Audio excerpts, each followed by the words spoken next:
जय श्री कृष्णा।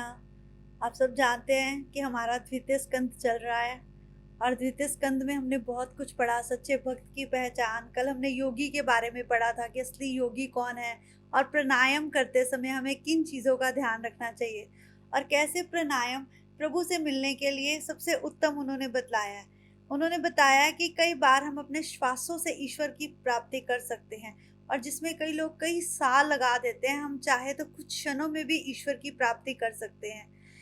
यही बस वो आगे बता रहे हैं।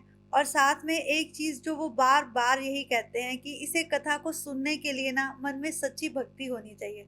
कथा को सुनते समय या कथा करते समय ना अगर हमारा मन फिर भी संसार के बारे में सोचे ना और बस ऐसे ही कुछ उलट-पुलट बातें मन में लाए ना, तो फिर इस कथा को ना तो करने का कोई तात्पर्य है और ना ही सुनने का कोई तात्पर्य है। इसलिए बस आगे का शुरू करते हैं। जय श्री कृष्णा। महाप्रभु जी ने सुबोधिनी में कहा है कि योग भी भक्ति का सहार है। ये सुबोधिनी भी ना एक ग्रंथ है। मैंने इसके बारे में सुना तो बहुत है, पर शायद मैंने अभी तक इसे पढ़ा नहीं है, तो मेरे पढ़ने की ना मन बहुत करता है।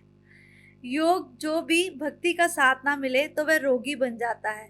कहते हैं कि अगर आप भक्त हो और फिर भी आपको योग नहीं आता, आप अपने श्वासों पे कार्य नहीं कर सकते, तो फिर ये समझिए कि अभी तक आप पूर्ण रूप में भक्त ही नहीं है। भक्त और योग दोनों साथ साथ चलते हैं। बिना भक्ति के किए गया योग साधक भी सही नहीं है और योग साधना बिना भक्ति के किया गया योग भी सही नहीं है। भक्ति से योग किया जाए तो वह योग योग ना होकर प्रभु से मिलने का संयोग होता है। वह जो एकाग्र में प्रभु के लिए श्वास चढ़ा ले और प्रभु को अपने श्वासों में बसा ले, तो समझना कि उसी नर में नारायण वास करते हैं।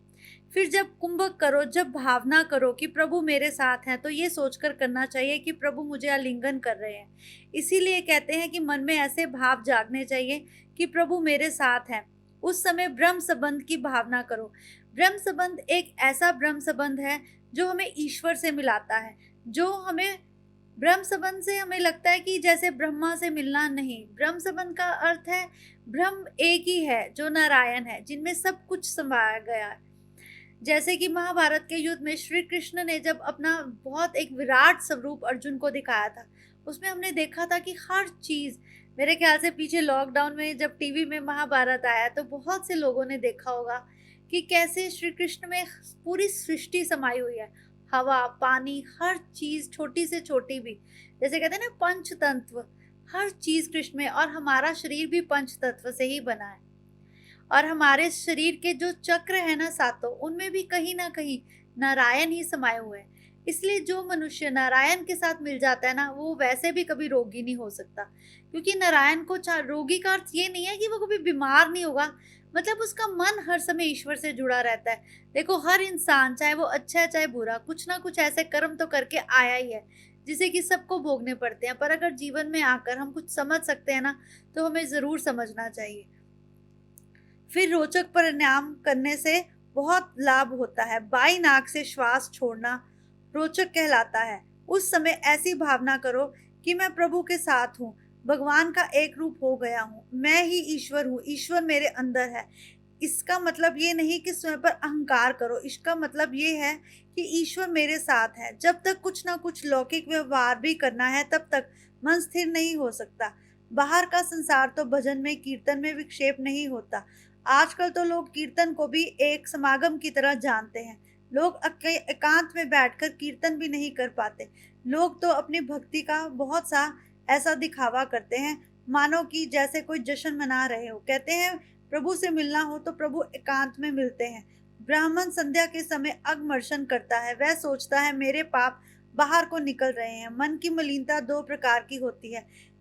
स्थूल मलिनता साधारण तप, व्रत, उपवास आदि से दूर होती है, परंतु सूक्ष्म मलिनता तीव्र भक्ति से ही दूर की जा सकती है। सुखदेव जी ने इसलिए आरंभ में विराट पुरुष का ध्यान करने को कहा है। विराट पुरुष की धारणा के बिना मन शुद्ध नहीं होता। सुखदेव जी कहते हैं, वैसे तो मेरी निष्ठा निर्गुण में है, तथापि नंद नंदन यशोदा नंदन मेरे मन को बार बार अपनी ओर खींच लेते हैं। श्री कृष्ण की लीलाएं मुझे बार बार अपना ध्यान कराती हैं और आकर्षित करती हैं। मैंने सब शास्त्र देख डाले, कई बार विचार किया, परंतु एक ये शास्त्र ऐसा है जो मुझे बार बार श्री कृष्ण की तरफ ले जाता है। जो भी चीज मुझे श्री कृष्ण को याद कराती है वो मेरे लिए उत्तम है।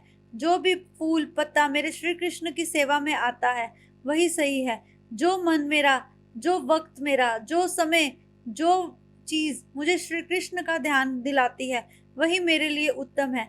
ज्ञानी पुरुष मन को धोने की बात करते हैं, ना कि शरीर को धोने की। कहते हैं तुम जितने मर्जी व्रत उपवास कर लो, परंतु अगर तुम्हारे शरीर में श्री कृष्ण भक्ति नहीं है तो तुम्हें ये सोचना पड़ेगा कि श्री कृष्ण तुम्हारे साथ हैं भी या नहीं। उपवास करने से श्री कृष्ण की प्राप्ति नहीं होती, ये सत्य है। परंतु उपवास इसलिए करना चाहिए ताकि कुछ समय हम श्री कृष्ण के साथ बिता सके। तभी तो पुराने ऋषि कुछ फल खाकर ही, कंदमूल खाकर ही प्रभु की भक्ति में लीन रहते थे।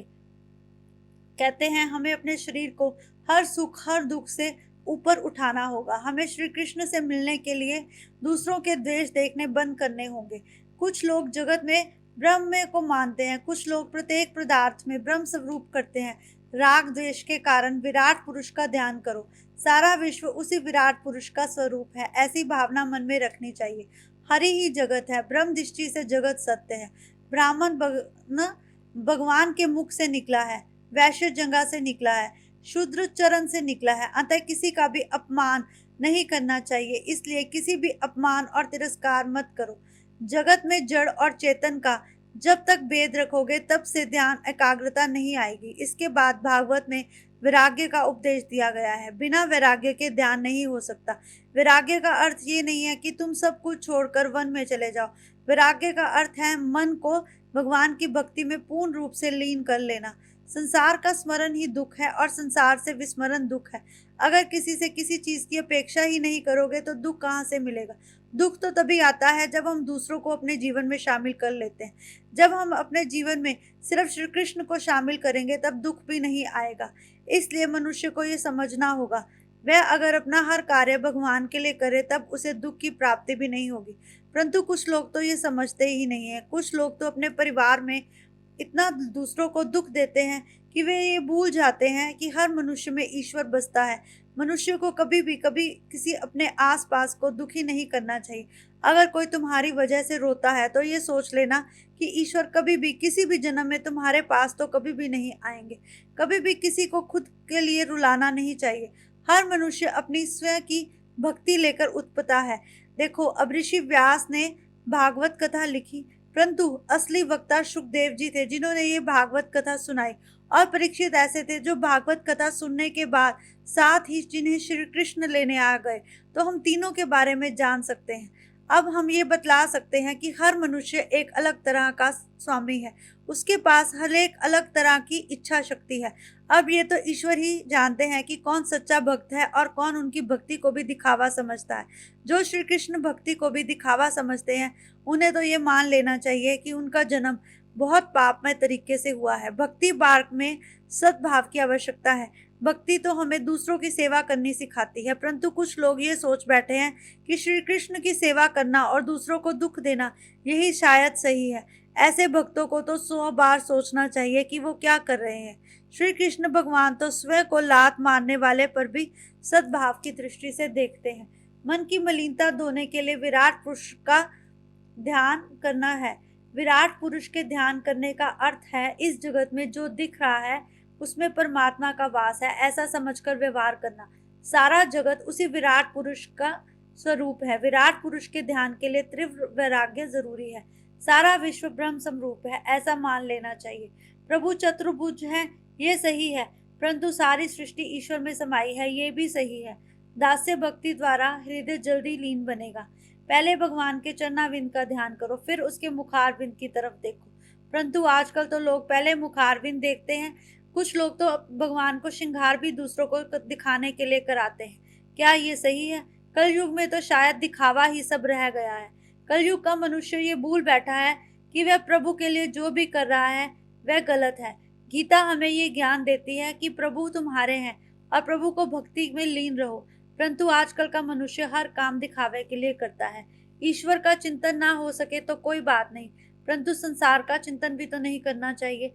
अगर तुम सुबह ही ये सोचकर उठते हो कि आज क्या कार्य करना है और रात को ये सोचकर सोते हो कि कल क्या कार्य करना है, आज क्या खाना है और कल क्या खाना है। आज का मनुष्य ये सोचता है आज का दिन किससे मिलना है और कल का दिन किससे मिलना है। इंसान ये भूल गया है कि उसे जीवन किस लिए मिला है। वह भगवान की भक्ति करना ही भूल गया है। वह भगवान को शुक्रिया करना भूल गया है। आज का मनुष्य हर समय अपने दुख का रोना रोता रहता है। याद रखना, अगर तुम्हारे सारे अंग सही हैं तो तुम्हें कभी ये नहीं कहना चाहिए कि मैं दुखी हूँ। जिसके सारे अंग सही हो वो कभी भी दुखी नहीं हो सकता। इसलिए मनुष्य को ये समझना चाहिए। आरंभावस्था में आंखों के सामने अंधकार सा छा जाएगा, इसे समझना चाहिए।